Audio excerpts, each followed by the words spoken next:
Raha hoe tsy nisy rano teto, tena nisahirana, indrindra moa fa ny vehivavy.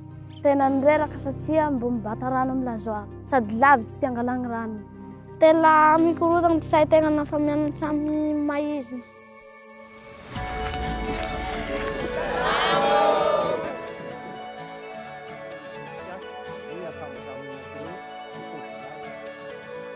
Misy karazany maromaro le tetikasa ao anatin'le éco-village dia fanatsarana andrano fisotro madio ary azo koa fanampiana amin'ny sehatra fambolena sy ny fiompiana. Mbola misy koa ny resaka fametrahana jiro.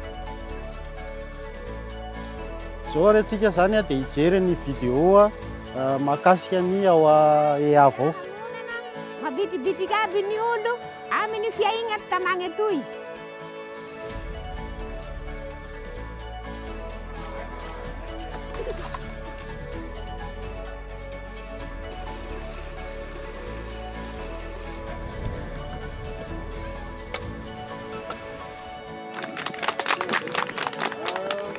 Resaka eo amin'ny kilasy avao ty siagna. Marina tokoa fa izay ny rehafi voalohany hoe an-dakilasy eo ho asianan'le famboletraka satria ho amafisina mantsy le rano. Dikan'izay zany ho betsaka kokoa ny rano afaka ampiasaintsika. Na ho avy zay zaridaina hampiasain'ny chef zay tena hanatombontsoa zahay mpianatsy.